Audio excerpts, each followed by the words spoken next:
എല്ലാവർക്കും നമസ്കാരം. ഇപ്പോൾ നിങ്ങൾ കാണുന്നത് ബദാമാണ്. ബദാമിൻ്റെ വിത്തുകൾ ഞാൻ ഒരു ദിവസം 24 hours വെള്ളത്തിലിട്ട് വെച്ച് അതിന് ശേഷമാണ് ഇപ്പം ഞാൻ നിങ്ങളെ കാണിക്കുന്നത്. അപ്പോൾ അത് നല്ലപോലെ കുതിർന്ന് വീർത്തിരിക്കുകയാണ്. എല്ലാം ഉണങ്ങിയ വിത്തുകളാണ് വെള്ളത്തിലിട്ടത്. അത് കഴിഞ്ഞ് അത് 24 hours ശേഷം അത് 21 ദിവസം ഫ്രിഡ്ജിൽ വെച്ച് എടുത്തതാണ് ഇപ്പം നിങ്ങൾ കാണുന്നത്. അപ്പോൾ ഫ്രിഡ്ജിൽ വെച്ച് എടുത്തത് ആ ചെപ്പ് ഞാൻ എടുത്ത് വെച്ചിരിക്കും. നമുക്ക് തുറന്ന് നോക്കാം, അതിൻ്റെ റിസൾട്ട് എന്താണെന്ന് കാണാം.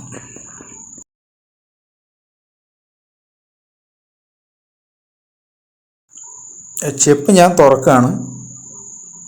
അതിൻ്റെ ഉള്ളിൽ എന്ത് മാറ്റം സംഭവിച്ചു എന്നുള്ളത് നമുക്കിപ്പോൾ കാണാം. ഇതാ വിത്തുകളൊക്കെ മുളച്ചിരിക്കുന്നു. അതിനിടയ്ക്ക് ഞാൻ 2 ആഴ്ച മുമ്പ് ഒന്ന് തുറന്ന് നോക്കി. അപ്പം അങ്ങനെ ചെറുതായിട്ട് മുള വരുന്നുണ്ട്. ഇപ്പോൾ അത് 3 ആഴ്ച കംപ്ലീറ്റായി, 21 ദിവസം പൂർത്തിയായി. വിത്തുകൾ മിക്കവാറും എല്ലാ വിത്തുകളും തന്നെ നല്ല പോലെ മുളച്ചിട്ടുണ്ട്. ഇത് കണ്ടോളൂ. ഇത് നല്ല നീളത്തിൽ വന്നിട്ടുണ്ട് മുള. ചിലതിന് നല്ല നീളത്തിൽ വന്നിട്ടുണ്ട്, ചിലതിന് അല്പം കുറവാണ്. ഇത് മുളയ്ക്കണമെങ്കിൽ ഫ്രിഡ്ജിൽ വെക്കണം. ഞാൻ പുറത്ത് വെച്ച് ഒരുപാട് ട്രൈ ചെയ്തു, മുളച്ചിട്ടില്ല. കോൾഡ് കണ്ടീഷനിൽ, നല്ല കോൾഡ് കണ്ടീഷനിൽ ഫ്രിഡ്ജിൽ ഇരുന്നാൽ മുളയ്ക്കും. അപ്പോൾ അതിന് ആ പാത്രത്തിൻ്റെ അടിയിൽ ഞാൻ ഇത് വയ്ക്കുമ്പോൾ ഒരു കുറച്ച് പഞ്ഞി വെച്ചിട്ടുണ്ട്. ആ പഞ്ഞിയിൽ ഇത്തിരി വെള്ളം ഒഴിച്ച് കൊടുത്തിട്ടുണ്ടായിരുന്നു. അപ്പോൾ ആ നനവ് വിട്ടു പോകാതിരിക്കാൻ വേണ്ടിയാണത്. ഇത് മിക്കവാറും എല്ലാ വിത്തുകളും മുളച്ചിട്ടുണ്ട്. ആ മുള നിങ്ങൾക്ക് കാണാം.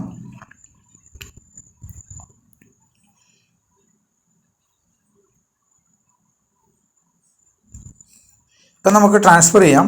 ഗ്രോ ബാഗിലേക്ക് മാറ്റി നടാനുള്ള സമയമായി. ഇനി അതെല്ലാം ഗ്രോ ബാഗിൽ മാറ്റി നടണം. തണലത്ത് തന്നെ വയ്ക്കണം.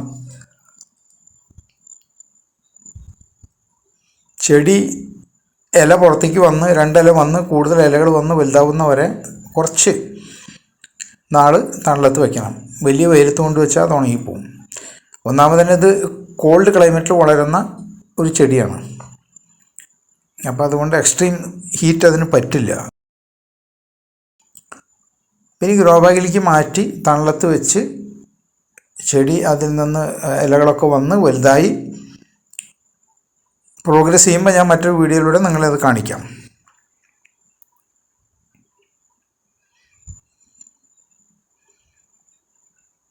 അപ്പോൾ ഇത് സക്സസ് ആയി. ഞാൻ കുറേ ട്രൈ ചെയ്തു, ഇത് മുളപ്പിക്കാൻ പറ്റിയില്ല. പക്ഷേ ഫ്രിഡ്ജിൽ വെച്ചപ്പോൾ സംഗതി ശരിയായി. ഇത്രയും സമയം ഈ ചെറിയ വീഡിയോ കണ്ടുകൊണ്ടിരുന്ന എല്ലാവർക്കും നന്ദി, നമസ്കാരം. സബ്സ്ക്രൈബ് ചെയ്യാനും ലൈക്ക് ചെയ്യാനും ഷെയർ ചെയ്യാനും മറക്കല്ലേ.